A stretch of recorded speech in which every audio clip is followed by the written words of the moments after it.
But let's unmute the bridge, Eric. The conference has been unmuted. Okay. Yeah. So here is your chance to ask questions. But before you do that, let me emphasize something here. The OFDM design example that we just did was a generic OFDM example. Okay. And even before I started doing that, I said that it is valid for 802.11 fixed wireless system. Okay. And for LTE, we have a different set of parameters, which I will give you later. So some of you had questions. Oh, what happened to our sub-carrier spacing 15 kilohertz? Because now we are using 250. Same thing, what happened to our symbol time? So for LTE, the way we have designed that is for high mobility users, we need wider spacing and 15 kilohertz is good enough. So we choose 15 kilohertz and 1 divided by that will give you the useful symbol time. And for cyclic prefix, we have only two options defining the standard. 4.69 microseconds and 16.67 microseconds. Those are the LT parameters. So I hope the difference is clear between the generic OFDM which we just did and the LTE standard itself. Okay, so now here is your opportunity. Okay. Any questions? Hello? Yes? Yes. For the SC-FDMA, this is to reduce the peak to average power ratio. My question is that, for the base station, it has the same problem, right? The high peak to average power ratio. However, base station don't have to consider, don't have to resolve the problem because it has enough power, right? Yes. Oh, okay. Yeah, because you have a lot of power. Correct. Absolutely correct. Okay, got you. Yeah, that's all. Okay, good.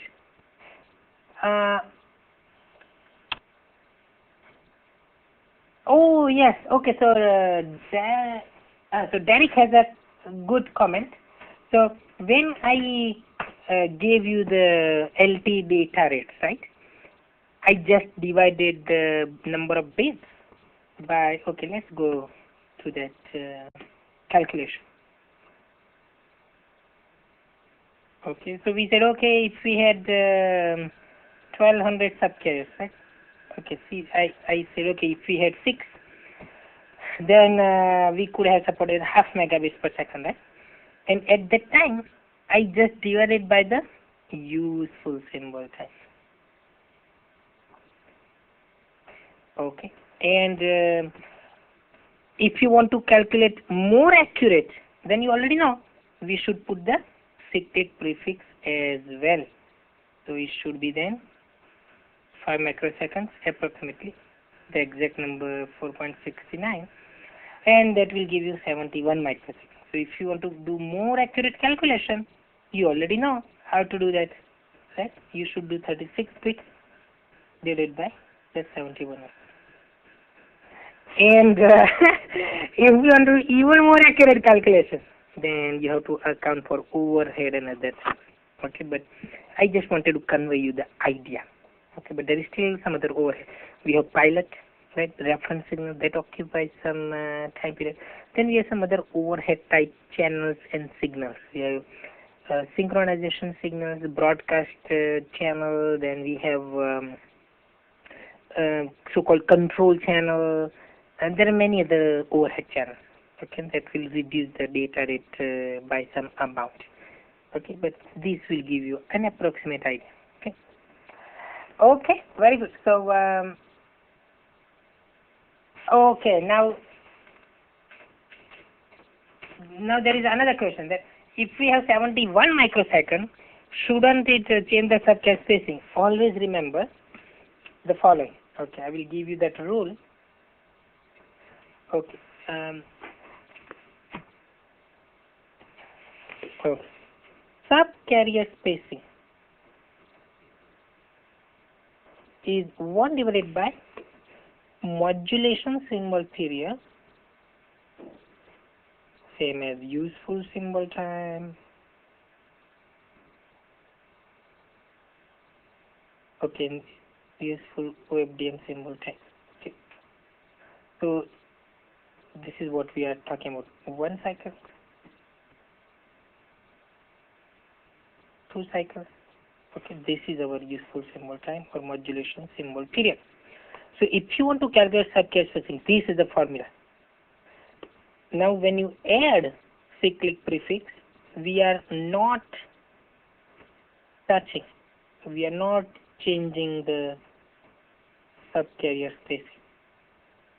We are just sending the signal for a little longer time.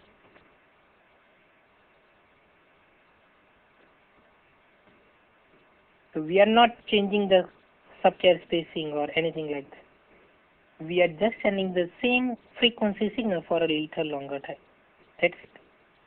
Okay, so if you want to calculate the spacing and symbol period, modulation symbol or useful symbol. And this is definitely not total symbol time. It's not total symbol time, just a useful symbol time. So hopefully that is clear now. Okay.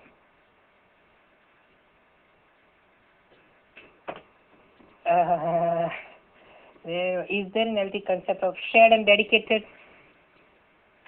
Shared and dedicated. Yes. Yeah. We have shared and dedicated. Correct.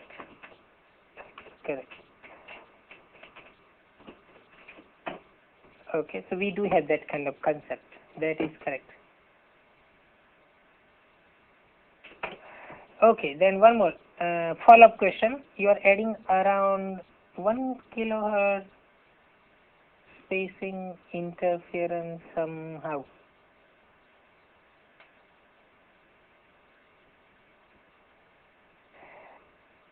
Okay, let me draw the picture. Okay, so if you look at the frequency domain signals, then we will have F1 at 15 kilohertz, F2 at 30 kilohertz,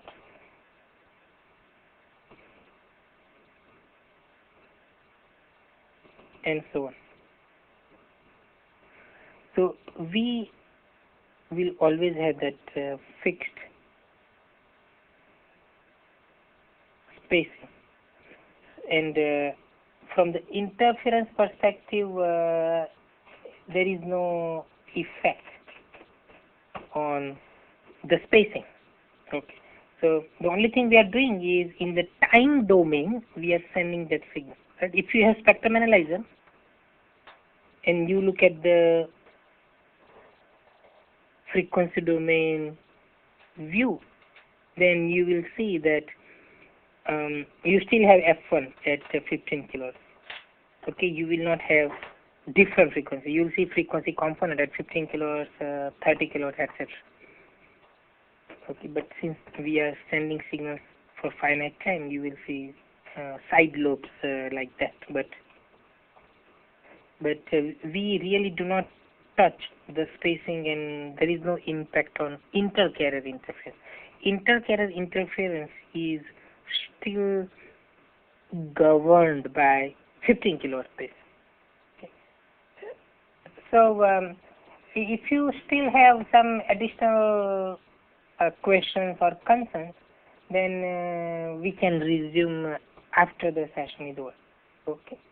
But right now I hope that this is sufficient for now. But we'll make you very satisfied. Just wait till the end of the session, if so far you did not get it the way you wanted. Okay. Okay. Any other question? Yes. Okay. What's pros and cons of extended cyclic prefix? Why should there be an extended cyclic prefix? Okay. Good. Pros and cons of. Are you talking 4.69 versus 16.67, or you are just talking about why CP at all? No, I understand why CP, but why it seems the extended it will take take space away. Correct. Okay. Good question. What's the benefits of it? Excellent. Good question. Okay. So when this is suitable for, let's say, medium size cells with lot of multipass. Because in that case, so-called delay spread would be larger. Let's say 12 microseconds. Okay. So here, and I will give you an example of that. Let's say here is the base station, our E node B, and we are talking of some deployment in some area such that when we observe the signals at this UE, one signal comes here, direct path.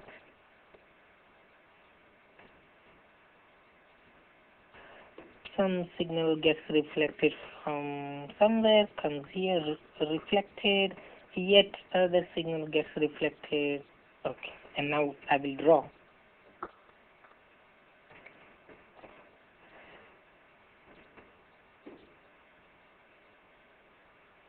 Okay, now I will simplify.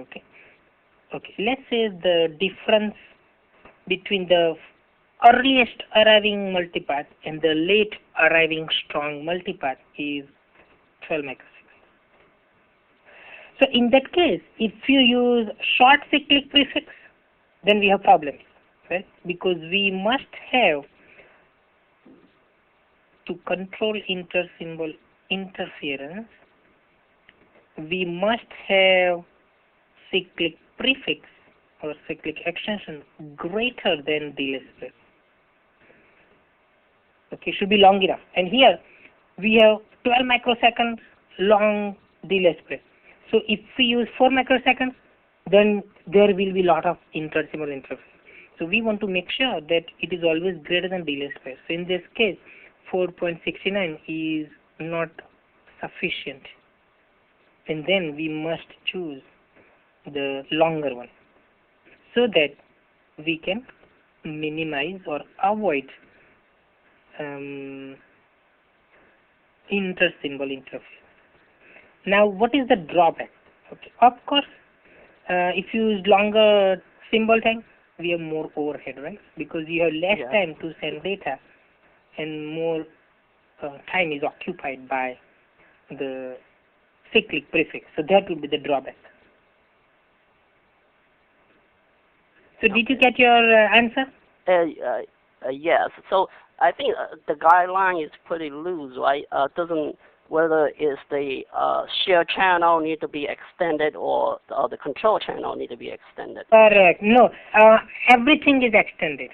Everything is extended. Correct. Correct. Everything. Absolutely correct. Okay. Thank you. Sure. Okay. Any other questions? Yeah, on the same topic, is it once it's designed, it's fixed, or is it dynamic? No, fixed. In a given deployment, in a given geographical area, it is fixed. Okay, thank you. Okay. So urban area, one value, rural environment, another value, and so on. Okay. Unless someone starts building a lot of buildings, then we have more multipass, and then we have to make sure that we have good value of safety. But unless we have too many construction activities going on, and in this economy, forget about that. Right? All those home builders are right now shouting. They need help. So no, unless the environment itself is changing, we don't need to touch CP. It stays there for a long, long time. Not dynamic. Okay, yeah. Any other question?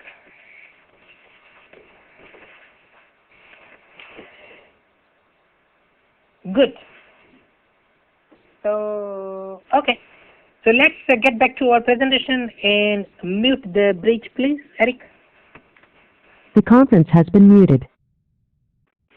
Okay. So we know the basics of OFDMA. So we have a very strong foundation now. And now let's see how LT utilizes the OFDM concept.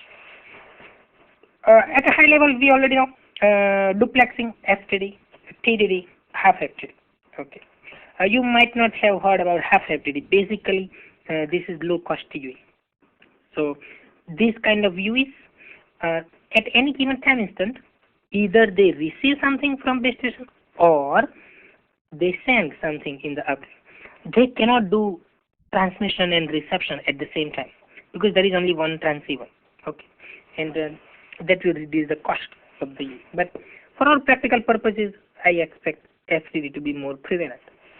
TDD means we have same spectrum, let's say 10 megahertz. Sometimes that is used for downlink, sometimes that is used for uplink, but a single frequency chunk, single bandwidth is shared. And FDD, of course, this is the most common configuration today, right? So at the same time, we can send data, we can receive data, and the reason is that we have independent bandwidth reserved for downlink and uplink. So initial LT deployments are likely to use FDD approach. Eventually, they will support everything, but the initial deployments FDD. Then multiple access technique, downlink via pure OFDMA, the basic OFDMA, orthogonal frequency division, multiple access, many users at the same time. One user, one set of subcarriers, another user, another set of subcarriers. So that's OFDMA. In the uplink, we have a variation of that, and I will give you an intuitive explanation of that, why we do that and how to do that. Okay, I promise that I will give you not only the generic OFDMA parameters, but LTE specific OFDMA parameters. So there you go. Two cyclic prefix values, right? 4169 and 16 microseconds. So you need to choose one of the two. There are two frame structures. One is for frequency division duplexing, another one for the time division duplexing. You will get lots and lots of details on these in the next session, session number 3. The spacing we mentioned is rock solid fixed. Cannot change it. Absolutely 15 kilohertz. Not 1 hertz more, not 1 hertz less. Exactly 15 kilohertz. And that will fix the symbol time, useful symbol time, to be 66 microseconds. The bandwidth as little as 1.4, as high as 20 megahertz. Okay, so 20 megahertz, that's the highest bandwidth. Okay. And of course, it facilitates implementation of advanced internet techniques such as MIMO. Okay, once we go through this, I will answer the questions that are on the question manager. Type 1, this is what's for FDD. So let's say a 10 millisecond frame. We divide that into 10 subframes. So one subframe here and the last subframe here. And within a subframe, we have 2 slots. So each time slot would, of course, occupy half millisecond. Now, why do we have frame, subframe, and slot? Okay, here is the main idea. The time slots that we have, they will help us with the synchronization. So when the UE's power is turned on, it will look for specific signals, and we'll discuss details a little bit later in another session in future, but those signals are sent in specific slots. So slot will help us with the synchronization. And why do we have subframe? This is very, very important. It's for resource allocation. So in one subframe, I can give you 100 megabits per second. In another subframe, I can give you just 1 megabits per second. So every subframe, every millisecond interval, I can change things around. Okay, very, very quick link adaptation. Very, very quick. So just for your reference, in 1XE video, the fastest is 1.6 milliseconds. That's how fast we can change the data rate. If you are doing HSDPA, then 2 milliseconds. Every 2 milliseconds, you can change the stuff in HSDPA, HSDPA. But in LTE, even faster. Every millisecond, we can change things around. So we discussed this. Why do we have frame? Well, frame is sending out some information about the system. For example, if we are in cell number, let's say 10, then we need to know who is in the neighborhood. So maybe there is cell number 11 here, cell number 12 here. So that kind of neighbor list will be provided to the user. So that will be one example of information about the system. So that information is sent in the units of frame. Okay. Okay, now time for me to answer some questions.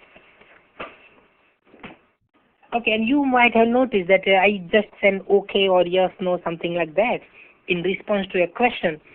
Because if I start typing full answers, right, we do not have enough time. We need the whole day. Okay, and I'll be typing for a very, very long time. So for efficiency, I give answers just using this audio brief. I hope that is okay.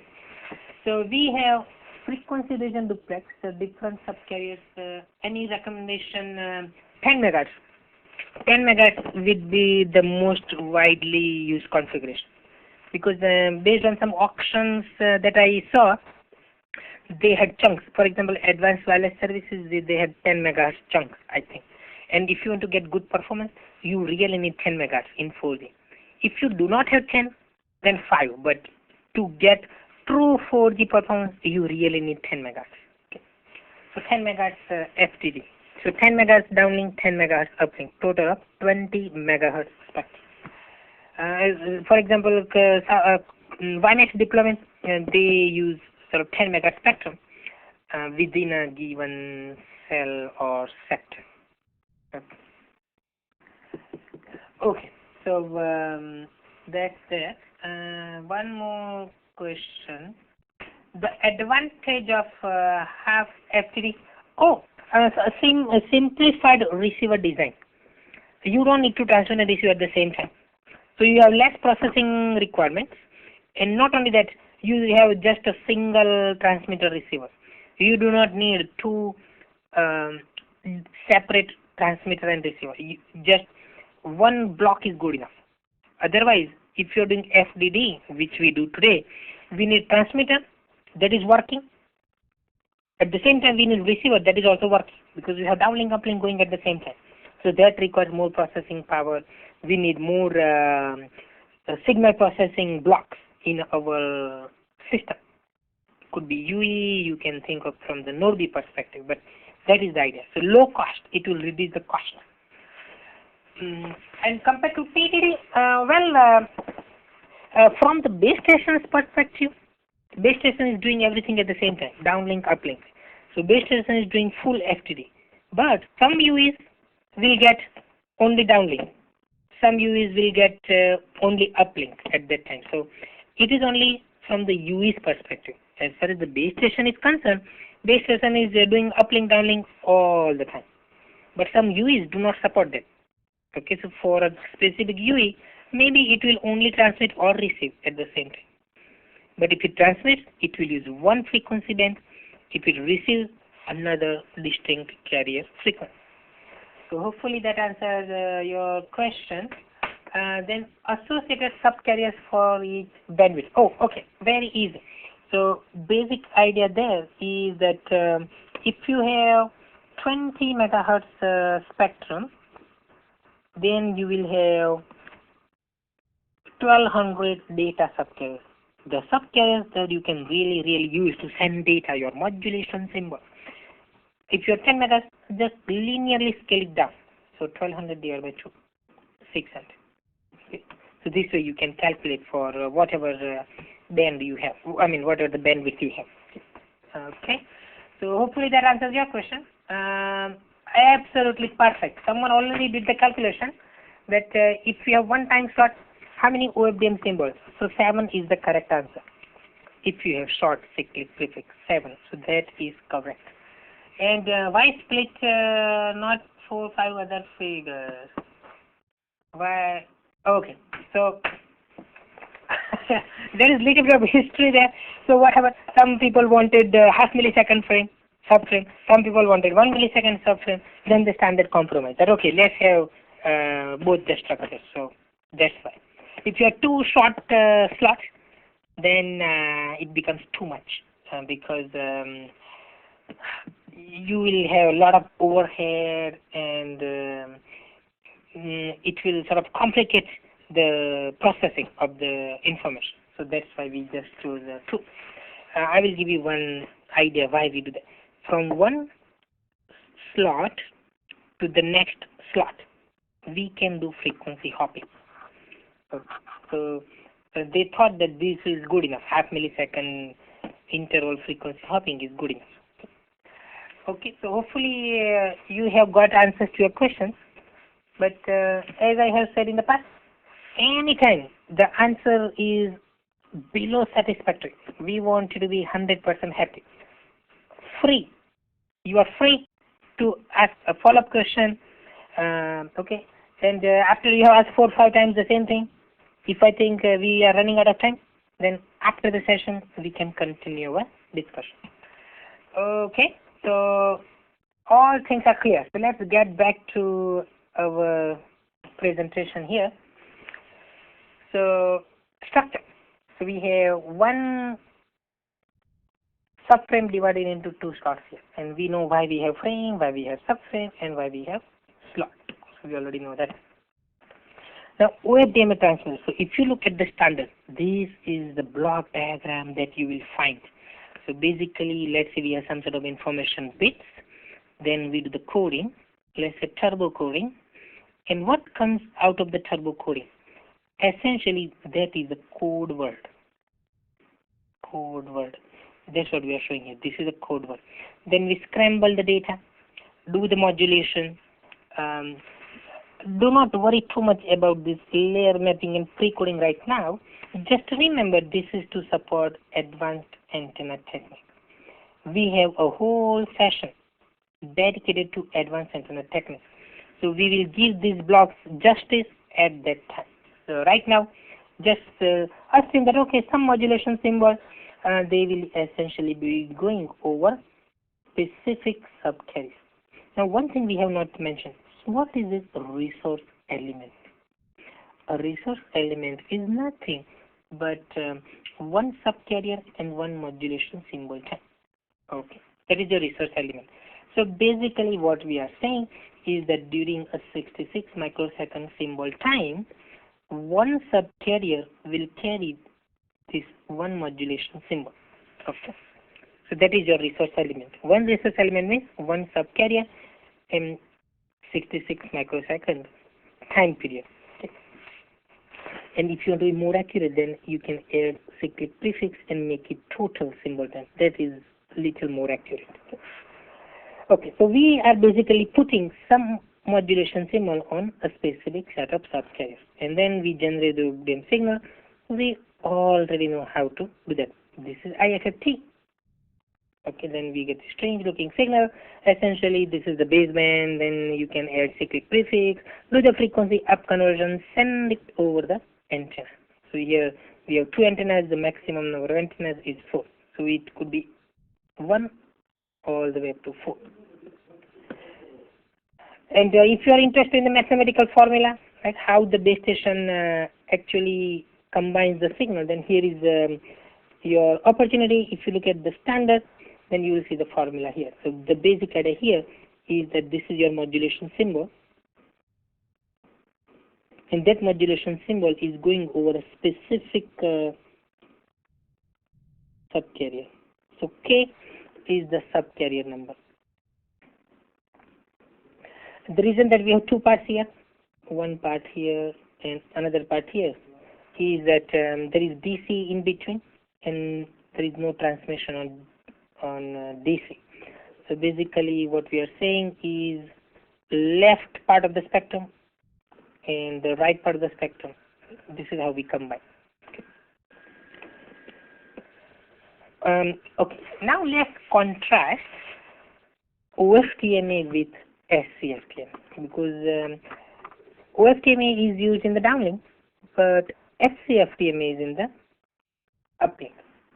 Okay, do you remember why we are doing SC-FDMA in the uplink? To reduce something. What are we trying to reduce by using SC-FDMA? Peak to average power ratio. Very good, very good. Thank you very much. So we are using this technique in the uplink to reduce peak to average power ratio. That's what we are doing. And formally, what is SC-FDMA? Single carrier frequency division multiple access. Single carrier frequency division multiple access. But please do not get distracted by that name.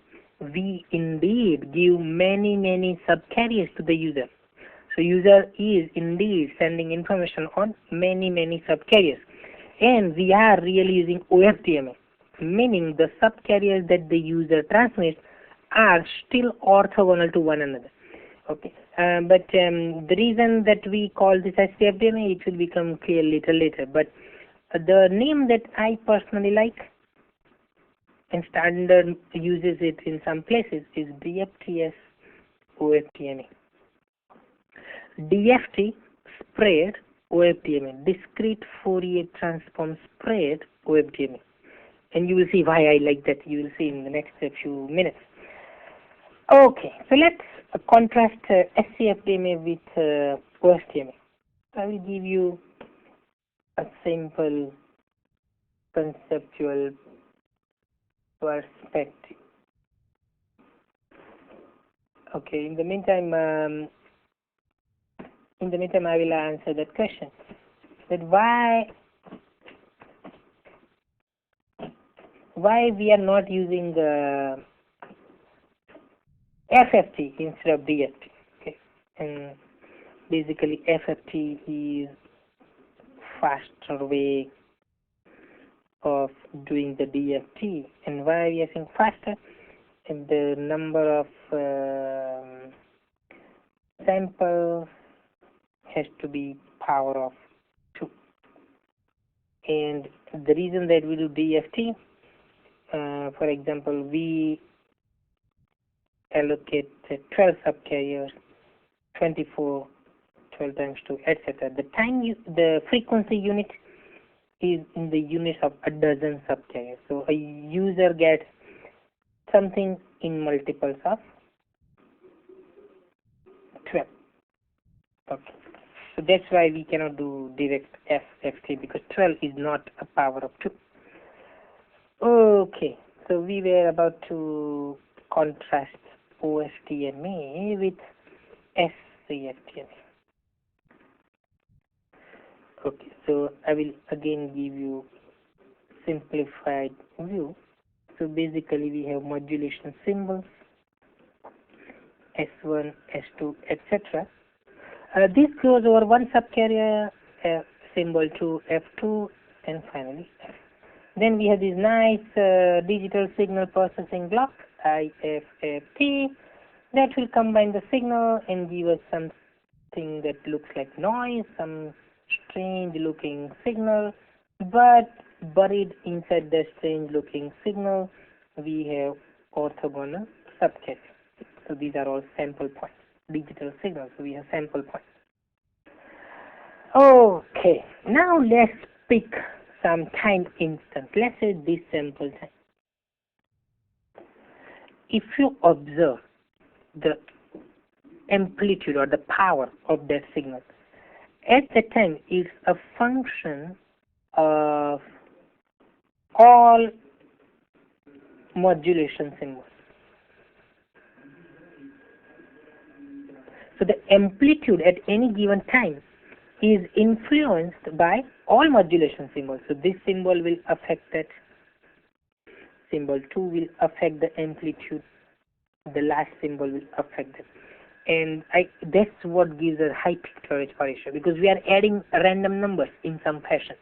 So if I want to give you mathematical formula, this would be alpha times symbol 1 plus beta times symbol 2 plus gamma times symbol 3, etc. And alpha, beta, gamma, these are nothing but some FFT coefficients.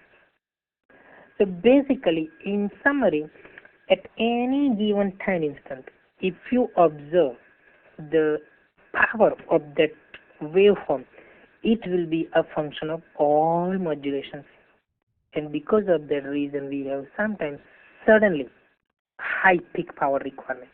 Okay, now let's see what we do to take care of that problem, peak to average power ratio problem in SC. So here are the modulation symbols, S1, S2, whatever we have here.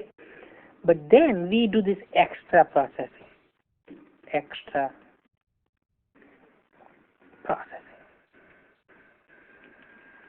which is discrete Fourier transform. Okay, so we have let's say S1, S2, right? All those modulation will be. So n numbers go in, and n numbers will come out. Let's say x1, x2, all the way up to xn. That's how DFT works. The number of input points same as the number of output points. So basically, this is a complex. N complex numbers go in, n complex numbers come out, because modulation symbol is a complex number. Right? I give you an example, A plus JB. Right? That's for, I gave you an example for QPS. Okay? So basically, n complex numbers go in, n complex numbers come out. Now what? Now we have the regular IFFT. This is the same here. Same. Okay, so we have F1, F2, whatever number of subcasts we have, Fx. Now we combine the signals. Okay. So now let's come up with some sort of signal. Okay, so this is my signal that is coming out. Now let's observe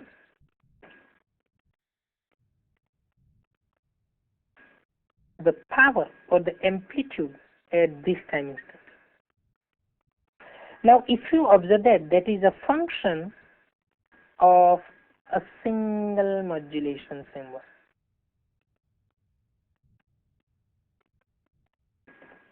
Not all. Here in traditional OFDMA, it was a function of all modulation symbols. But in SC-FDMA, at a given time instant, at any sample time instant, the amplitude or the power is a function of a single modulation symbol. So we are no longer adding up the random modulation symbols. Okay. Now why that happens? Okay. Let me give you a very, very simple perspective on that. Let's say I have some number, let's say 10, integer, some integer number. Okay. Okay, you multiply by something. Let's say multiply by 2. So 10 times 2 gives 20. Divide by 2. And these are basically the inverse operation. Then you 20 divided by 2, you get 10. Original stuff. DFT, okay, or FFT, whatever. And then we are doing IFFT. What are these? Inverse operations. So what you get back is the pure modulation symbol. So whatever modulation symbols you want to send, you essentially get this back in the form of time samples. Okay. And because of that, we are observing that the amplitude at any time instant, at this time instant, is a function of one modulation. In traditional system, it's a function of all modulations. And because of that, we are not held hostage to all the symbols. We can just look at the modulation constellation diagram, and then we can see, oh, the peak to edge ratio will be much lower, because we are no longer adding up them in terms of a given time instant. Okay. So in summary, it appears as if we were sending these symbols in sequence. So one carrier at a time, one subcarrier at a time. So virtually it looks as if we were using one carrier. That's why we say single carrier. But in practice, as I showed you here, we indeed give many subcarriers to the user. But the nature of the transmitted signal is such that the amplitude is influenced by one modulation symbol rather than all the modulations. That's what enables SC-FDMA to reduce the peak to edge variation. We are no longer adding up those random numbers. Okay, very good. So now we know why SC-FDMA is able to reduce peak to edge variation. Okay, then Transmitter.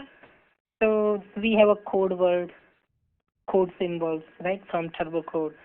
Then do the scrambling, do the modulation. This is the DFT. Resource element. So one complex number will go over one subcarrier, another complex number will go over another subcarrier.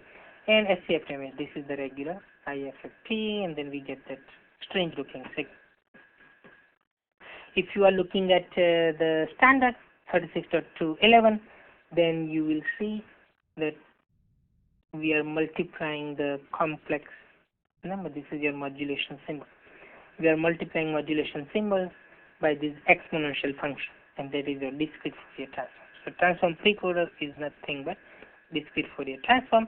And to generate the SC-FDMA signal, we need to follow up that with the IFFT. So if you look at the standard, then you will see that you have exponential of j, 2 pi, etc. etc.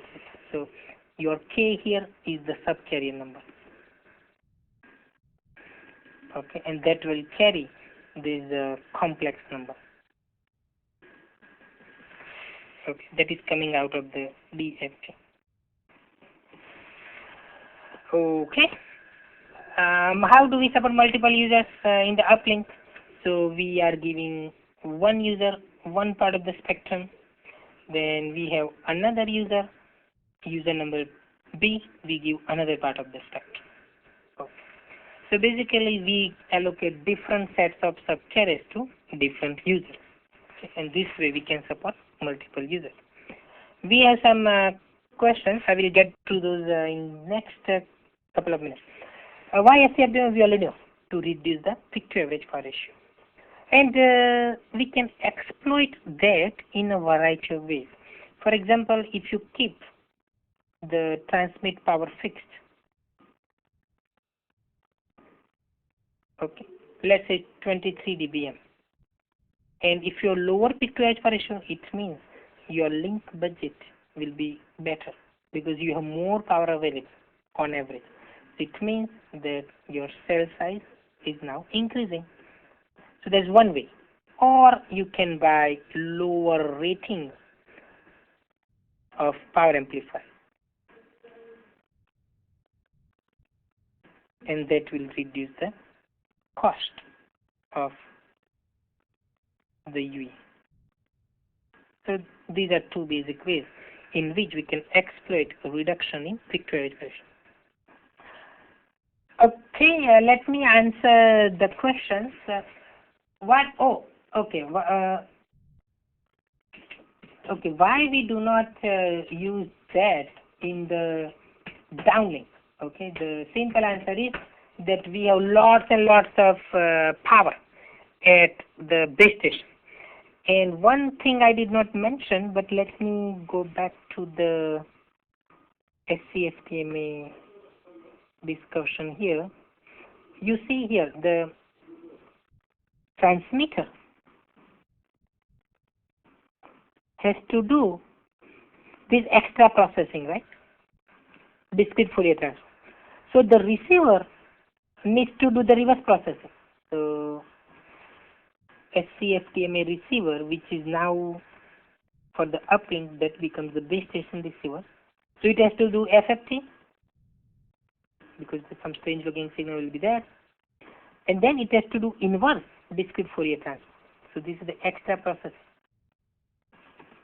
that we need to do, and then we'll get modulation symbol. So if you do the SC-FDMA in the downlink, then what will happen? The UE will need to implement this extra process, and that will increase the processing power requirement.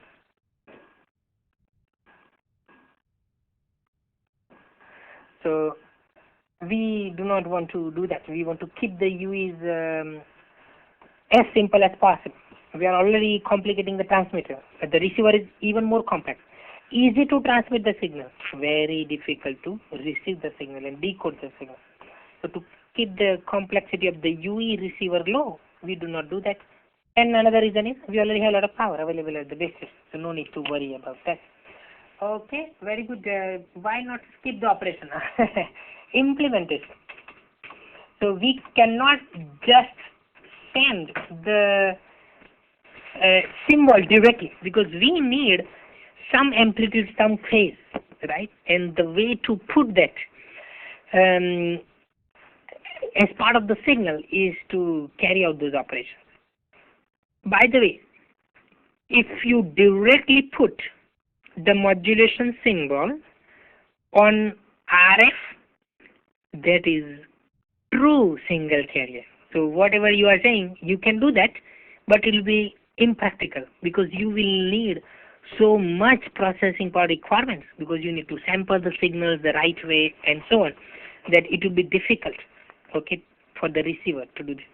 So to keep the implementation relatively simple, we have found this way that we can put the complex numbers on individual subcarriers, and then the IFFT will combine those signals. So the combined signal coming from the IFFT, that will give you the desired effect that you want. Okay, so for simplicity of implementation, we are doing that. But very good question. Okay, then we have one more question. Why not send directly from CL parallel? Oh yeah, so I answered. So two students had the same question. Implementation, that is primarily to simplify implementation. But you can have a theoretical system that is a true single carrier system. Okay, it's possible. But to keep the implementation relatively simple, we have chosen this route. But good question, good question. Okay, so that's what I have here. Okay, and before I let Diane send the evaluation your way, I have one more poll to take care of. Okay, so please select a statement that is false, not correct. What is not true? And once you are done with this, Dan will send evaluation your way. But I am not going anywhere. Okay, I will still exist here for as long as you need me.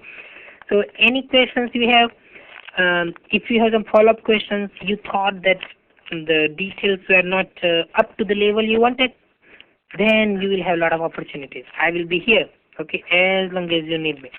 So please feel free to stay on after the session formally ends, okay, and we can discuss more. But in the meantime, thank you very much for many good questions. Okay, you guys asked a lot of questions and very good questions. So we appreciate that. Okay, in the meantime, let me answer one more question. Virtually, it appears that we are sending information on one subcarrier at any given time instant. Yes, so it appears like that, correct. But the way we do that is by combining the signals in a specific fashion. Okay.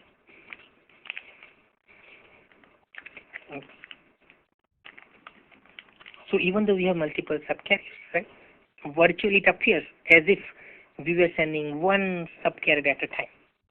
Okay, because we are just having that amplitude at a given sample time influenced by a single modulation symbol.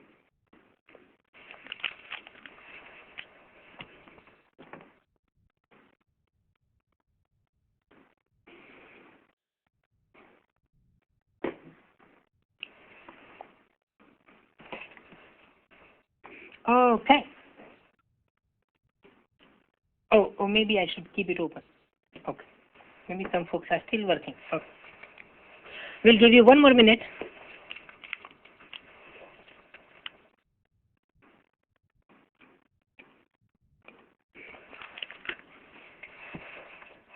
Okay, and if you are wondering what is this scalable OFDMA, very simple.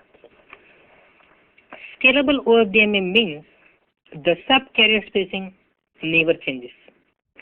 So if you have narrow spectrum bandwidth, you have few sub-carriers. If you have wide spectrum bandwidth, you have more sub-carriers. For example, when you deploy LT using 20 megahertz bandwidth, the largest in LT, you will have 1200 sub-carriers that you can use for data. On the other hand, if you have only 5 megahertz spectrum bandwidth, right, 1/4, then you will have 1200 divided by 4, only 300 sub-carriers. So the more bandwidth we have, more sub-carriers we have. Okay, that is called scalable OFDMA. WiMAX uses that in both the directions, uplink and downlink. LTE, we use that in the downlink. Uplink, variation of OFDMA, which is SC-FDMA.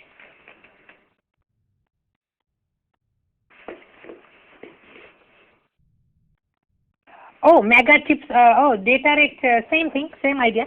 So, let me give you, okay, yeah, let me see what we have. Okay, let me quickly show you the calculation of this data in the uplink, and then we will give you an opportunity to provide feedback. Okay, uplink calculation, very easy. So we have 1200 sub-carriers, right? Assuming that we have 20 megahertz spectrum. Okay, and one is one modulation symbol, right? So we have 1200 modulation symbols. Each modulation symbol 64 QAM, so 6 bits. So 7200 bits during the time interval of let's say 71 microseconds. So that will give you 100 megabits per second. But we said only 75, right? Not 100, because we will do code, add redundancy, and that will make it 100. Okay, because we need to have some redundancy.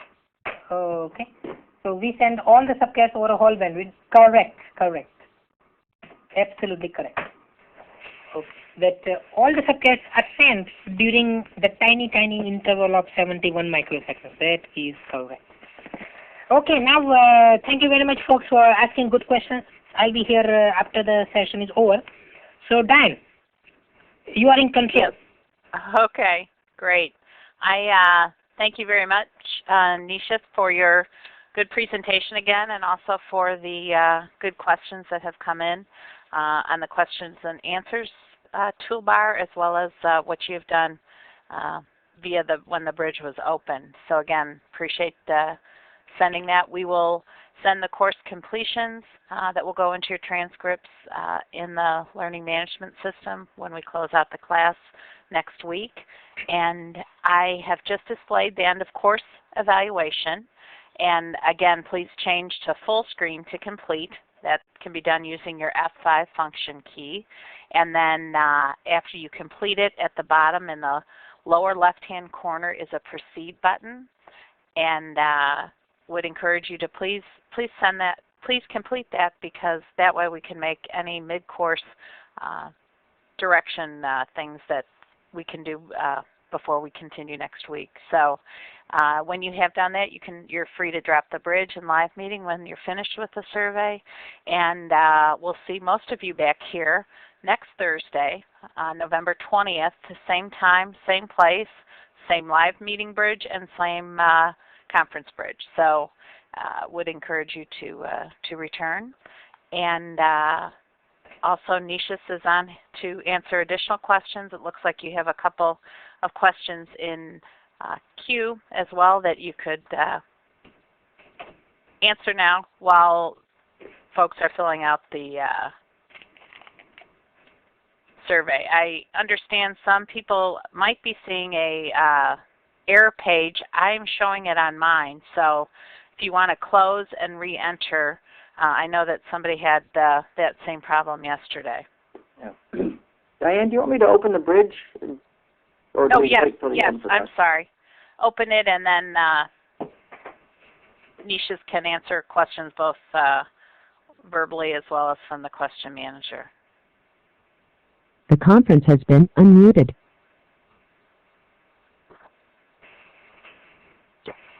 So if somebody is seeing an error page, please close your session and go back in again, and it should refresh.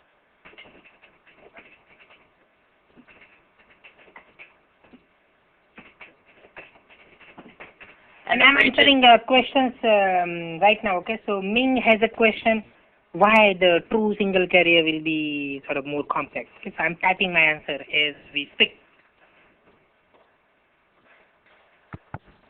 And the bridge is open, so feel free to answer or to ask any questions on the bridge. Yeah, this is me. Yes, after that question, I didn't fully understand the implementation, simplification stuff. Oh, you mean why single carrier, the true single carrier will be more complex?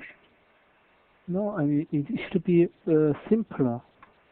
Oh, okay, look at my answer and see if it makes sense. I just replied you. And as you are reading, let me give you more information. Okay, when we say a true single carrier, okay, that single carrier is your RF single carrier, okay? And if we want to send lots and lots of data, okay, in OFDMA, what do we do? During the 71 microsecond interval, we have about 5 microsecond cyclic prefix, and we have 66 microsecond useful symbol time. So during that total 71 microsecond interval, you are sending 1200 modulation symbols. One symbol on one subcarrier, another symbol, another subcarrier. Now, if you have a true single carrier, then what do you need to do? There is only one carrier, right? Then, on the same carrier, you need to send those symbols in sequence. Earlier, OFDMA is doing in parallel transmission on hundreds and thousands of subcarriers. That's what happens in OFDMA.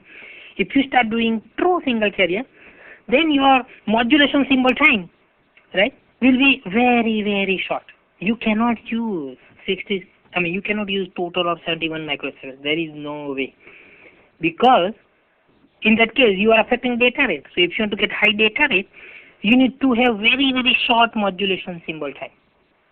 And you need the electronics that can sample those symbols very, very fast. And you need excellent channel conditions to be able to recover the symbols in case there is a fail. So now, do you see what I mean by complexity? Right? You will need, if you want to send 1200 modulation symbols. Okay, let's do very simple calculation. Instead of sending 1200 symbols in parallel, now if it is single carrier, you need to send them in sequence, right? Serially, not in parallel. So your effective modulation symbol period will go down by that 1200 factor, because you need to send one modulation symbol, then the second modulation symbol, then the third.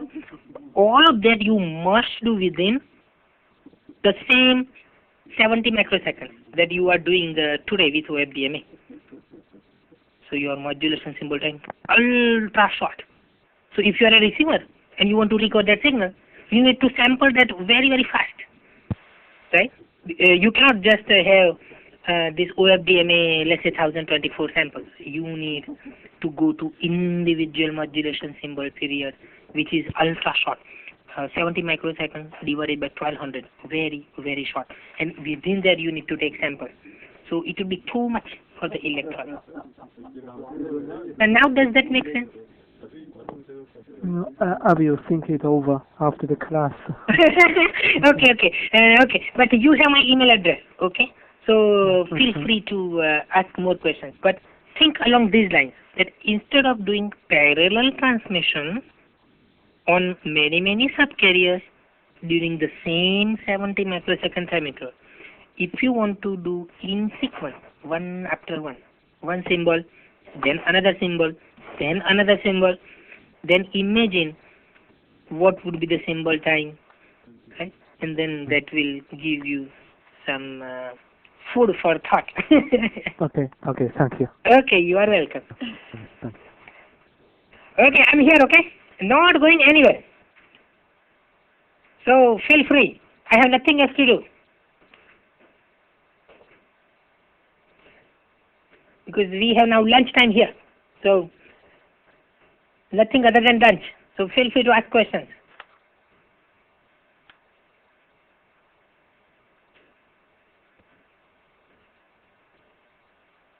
And if you are coming back, then we'll welcome you again next week. Okay? That's right. The third session will be next Thursday, November 20th. Okay, just if you can send to us all the by mail all the PDF file which include all what you explained on the board. Oh yes, the board I will send. Yes, I will send you. Maybe also the live link for Alcatel-Lucent where we can because you said that we can assist if you want to this session as a video from Alcatel-Lucent website. Right. You mean the recorded session of this? Yes, exactly. I think we will find the voice and it's a complete video. That means voice and the picture video. That's correct. We will probably be posting that next week, and when it is there, I'll send email to all the people who have participated in the session very good. and let you know that it's there. Yep. Very good. Listen. Oh yes, but see I will do that after you fill the form, okay? Because if I touch the screen, then you will lose the evaluation form. So I do not want to mess up with your submission of this form. So I will explain you the equation once we are done with the evaluation. Okay, so please stay with me for a little longer, okay?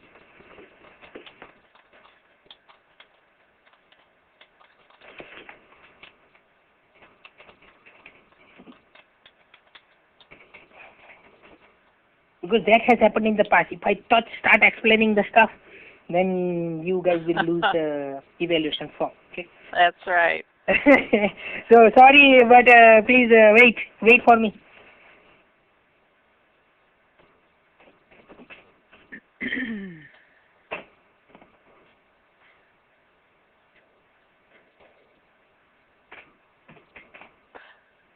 Yeah, we still have fewer than 20 on live meeting right now, so Nishith, I'd like to wait a little bit longer. Yeah. Okay. And in the meantime, I can address another question through the bridge, and of course, if you want me to draw some diagram, we can do that after the forms are submitted. Anyway, so again, another same question from another student. Why not directly send the modulation symbol, right? Directly. Now, how do you send directly? Just imagine. So now, since I cannot draw the picture, okay, you need to paint this picture in your mind as I described. Okay. First, OFDMA. So we have 71 microsecond time period. That is our total OFDMA symbol period.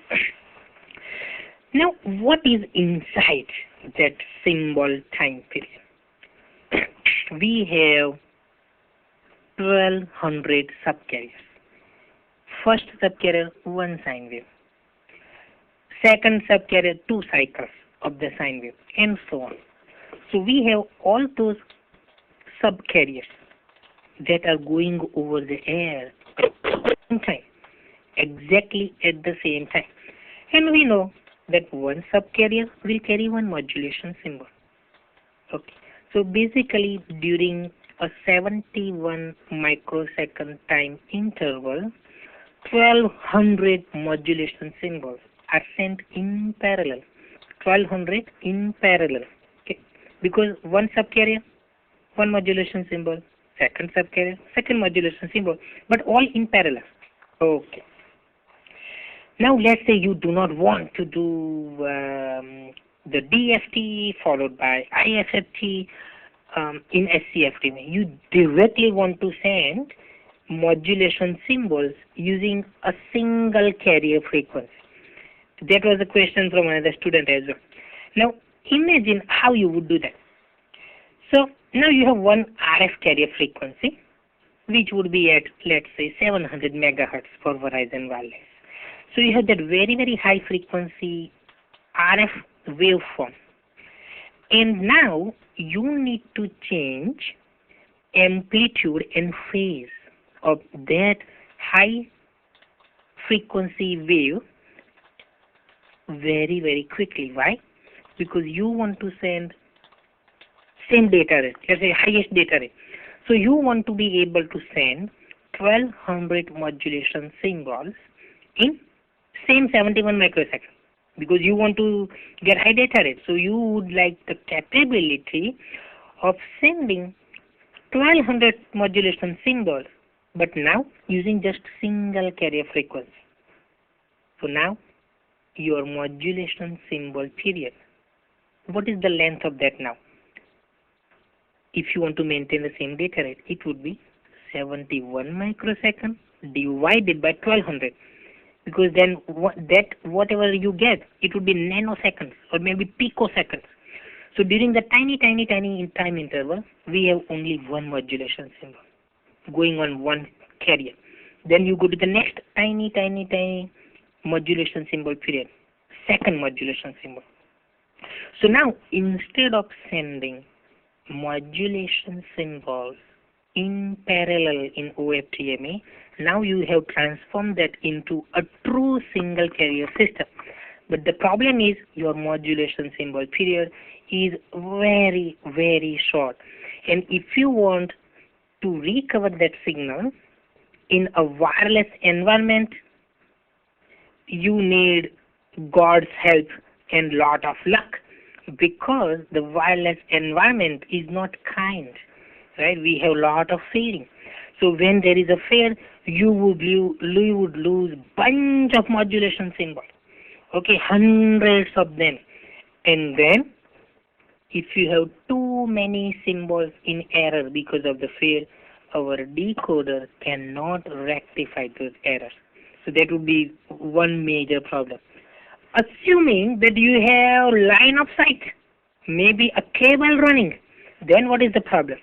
Then the electronics is the problem, because you need to be able to recognize the modulation symbol. But now that modulation symbol is sent in nanosecond, the picosecond. So to be able to faithfully interpret the received modulation symbol, you need to take many samples. Then you will know what is the amplitude of the waveform, what is the angle or phase of the waveform, and then you can say that, oh, I got modulation symbol A plus JB. So as you can imagine, if you are taking samples within the picosecond interval, it's too much processing, right? Our electronics simply cannot handle it. Too much processing, too much. So I hope now it's more clear than before.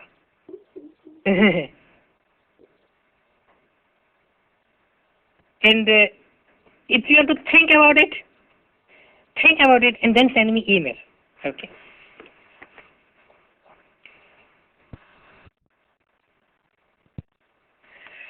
Yeah, so any other questions?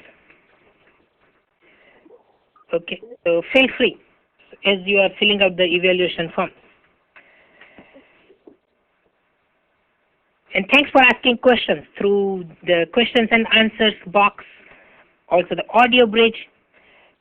And you also answered my extra questions, so thank you very much. Any other questions?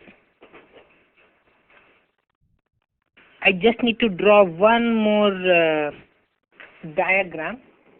I think because someone wanted, oh yes, we need to go through SC-FDMA equation. So yes, so I need to show you that PowerPoint slide. Unfortunately, we have to wait. Well, but as they say, patience is the virtue. So we need to be patient. Well, and let's check for anybody who is on the bridge. Is there anybody who is still working on the survey? Please speak up so we don't. Yes. Yes. Yes. Okay. Or remain silent forever. Okay. No, we will keep it. We will keep it up then. Yes. Yes. I think you got another question that came in as well, Nishith. Maybe you can do that one verbally. Yeah. So our students are taking our offer very seriously, huh? Very good. Very good. Yeah. Okay. Can you do a small example? Oh. I have done it. It will take maybe 30 minutes or so because we have to do the mathematical calculation. But let me promise you, along with the class notes, I will send you that mathematical calculation. It is handwritten, but if you cannot decode my handwriting, just let me know. But I will send you that through email, okay? I have taken an example of 4-point DFT, okay, and then IFFT. So you will get that soft copy, okay?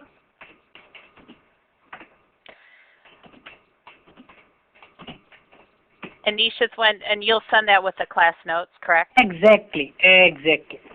And if you can just give a brief description of what you've included for the benefit of those who've dropped the bridge. Oh, yes, sure. Yeah. Okay. So basically what I want to sort of show as the student, I don't know, Derek, I think it was Derek. Yeah. Oh, Derek, oh yeah. So he wanted to see exactly that, really, do we have just one sort of sample that is... I guess in the way I'm visualizing it would be that the output for the SC-FDMA signal is like what you just described as what we don't want to have happen with that very short symbol time. Yeah. I guess I'm envisioning that's exactly what is happening. I see. And I'm trying to understand Correct. that's not the case. Yeah. See, when I started learning LTE, I had the same problem. That how do we have the lower picture power ratio? So I had to personally do some mathematical calculations, and the information, the document that I will be sending you, I think I have two separate examples. Okay, so it will become clear. Okay. Yeah. Unless, and here's the situation, unless you go through the mathematics, you would not believe it. I did not believe it. I said, let me do some calculation myself. Yeah. Okay, then you will say, yes, then you'll be comfortable. I guess one more question. I think that will probably resolve it in my mind. But I guess just one additional question: if you were to have a spectrum analyzer on the output of the UE at any given instant of time, would you see more than one subcarrier up at a time then? Yes, I think so. Because the problem is... Because if you don't, then we'd be back to that it's a really single carrier type system. Okay. Yeah. Because the problem is, see, as soon as you go to the frequency domain, right, then you will see all the frequency components, right? And we are indeed sending information on multiple subcarriers. Okay. I guess I'm envisioning if you see more than one frequency up at a time, then you have the peak to average problem that we're trying to combat. But if you only have one subcarrier up at a time, you're combating the peak to average problem, but now you have the symbol time problem, the short symbol time problem. Yeah. Okay, I understand. Okay, so you are saying, okay. So you will not observe at the output of DFT, but you will observe after the enter signal has been generated. After the output of the IFFT. After the output of IFFT. Right. And the signal you will sort of freeze in time. Right. Okay, if you take a picture and if you freeze in time. Or for a gimbal given sample modulation symbol time or symbol time. Correct. Like on the downlink, I would see all carriers, right? Correct. In OFDMA, if you could freeze, okay, now I understand. Okay, so even though, okay, good. Okay, so now we can resolve. Okay, so even though during the overall symbol time, I mean the 71 microsecond, during that time interval, during the modulation symbol period, during that interval you will see all the subcarriers present because we are doing parallel transmission. Okay. But if you are saying that you will just take one sort of sample time and freeze it, then you will see one symbol. So it will be essentially one subcarrier. Correct. But won't that one subcarrier be subject to the delay problem? Delay problem? No, because within the 71 microsecond time period, you still have all the symbols, right? And we transmit every OFDM symbol, so I don't think that will be a problem. Because we have all these modulation symbols that we send in the unit of OFDM symbols. So every 71 microseconds, we keep sending this modulation symbols. Okay, well, let me rephrase this a different way. Then I guess would if I took that 71 microseconds, or just forget, I guess maybe the cyclic prefix, but it just take 1/1200th of that and divide that time slice into 1/1200th. Okay. Would at any one given one of those slices, would I just see one subcarrier up at a time? One subcarrier at a time. Because now you are taking a sample. I'm thinking we only have one subcarrier up just for the whole concept of reducing the peak to average. Yeah, but isn't it the same as what you said earlier? Because when you take a sample, you said you will take a sample and freeze it in time. Right. Yeah. I'm just. You are restating but it is the same thing that you are saying, correct? Yeah, I'm just quantifying. Oh, yeah, correct. Unit of time. Oh, yes. But correct. Yeah, and yes. Yeah, the only thing is that we need to worry about the IFFT size and then the actual allocation. So when you say we are doing the DFT, that DFT works based on number of allocated subcarriers. So let's say we give terminal a dozen subcarriers. Okay. So that is the minimum allocation. 12 subcarriers.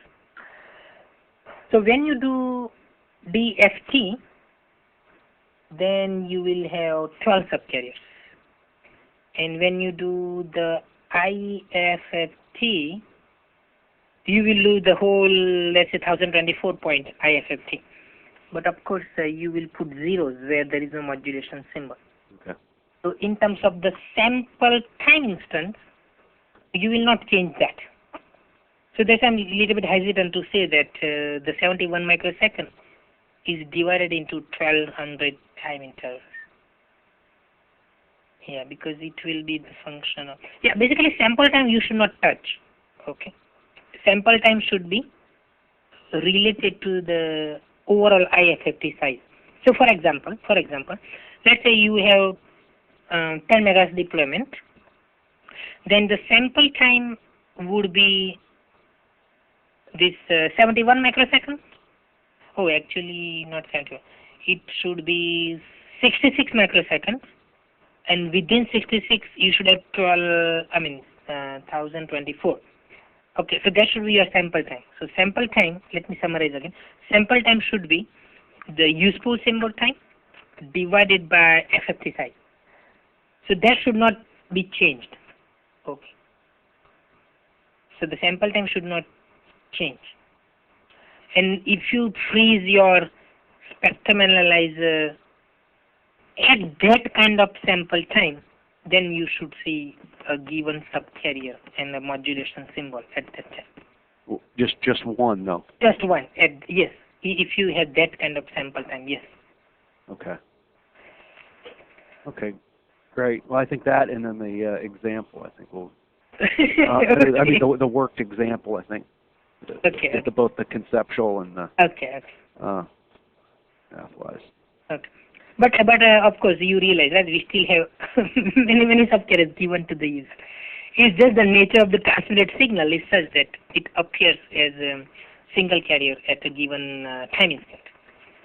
Okay. And Nishas, I think that if you want to do any drawings now, okay, good. Unless there's anybody, I just did one-on-one chats with everybody who was still on live meeting and did not get responses. So okay, good. So one thing I had to respond was the SC-FDMA formula. So let's see. So are you still there? Whoever was asking about SC-FDMA formula. That was me. Oh, that was you? So when you are hijacking the meeting, you are asking all the questions, huh? Yeah. Okay, yeah. So let's go to that. Okay. Hey. But of course, I will send you my own little explanation, okay, with the formula. So conceptually, this is what we are doing. Okay. So we are doing DFT. So basically, we have this modulation symbol. Okay. Actually, it was was not quite. It wasn't this page. The next one. Previous one there. Is that it? This one. This is the IFFT. Yeah. Okay. Oh, okay. So what happened earlier? Okay. So like the limits on the summation there, I guess. Okay. So let's say we have this modulation symbol. Okay, and we now have complex numbers. Okay. So we have several complex numbers, and they now go to this. So this would be 0. Okay, yeah. Maybe I should. Okay, 0 if k not allocated to this UE.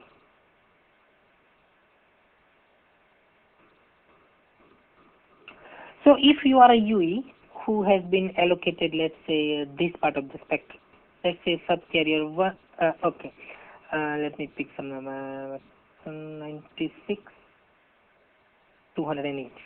Let's say you are a user who has been allocated subcarriers 96 through 108.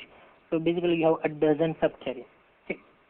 Or maybe something like that. 96 through 107. You should get. Okay, good. 12. Basically, you have 12 subcarriers. Okay. So now, from the previous slide, you have those complex numbers. Okay. So you have x1, x2, all the x12. So you will take those and use them during that 66 microsecond time interval. But if you have lots and lots of modulation symbols, then you will go to the next time interval, right, and keep doing the same thing. Okay, so now let's focus on a single symbol time, that 66 microsecond time interval. So at that time, during that interval, we will have this A, which is this coming from DFT. So whatever DFT gives you, you are doing basically 12-point DFT there. So you have 12 complex numbers, x1 through x12. And those are your x's. Okay. For k, that is in the range 96 through 108, 107. And all others will be 0. So if you look at this limit, right? This basically says that if you have 1200 subcarriers, then we are going basically from minus 600 to plus 600, something like that. That's the limit. But because the center of the spectrum is considered 0, okay, then these are all negative indices and positive indices on the right-hand side of the DC. Does that make sense? So whatever subcarrier index corresponds to the subcarrier that is not allocated to you, that A will be 0, meaning you are not transmitting anything on that subcarrier. Okay. Okay? And is the limit, the n, the two n's there, to take you from minus 600 to 600 for the summation? Exactly. What the? Correct. So if I want to give you, okay, let me give you the exact number. The N uplink RB, this is 100, and this is 6. Because N RB SC is exactly 12. So 12 by 2 is 6, right? And N uplink RB, number of resource blocks, is 100. So 100 times 12 divided by 2, you will get 600. So minus 600. So basically, N uplink RB, number of resource blocks in the uplink is 100, and the number of subcarriers in one resource block is a dozen subcarriers, so 12. So basically, they will give you from minus 600 to plus 600. Actually, 599, but because we have. Okay. Is okay. minus. Now I get it. All right. Yeah, those were the numbers that I was. Okay, good. So it means that the next session you should teach. Not quite. Well, thank you. I appreciate it. Sure. You are most welcome. Okay, very good. Any other outstanding question?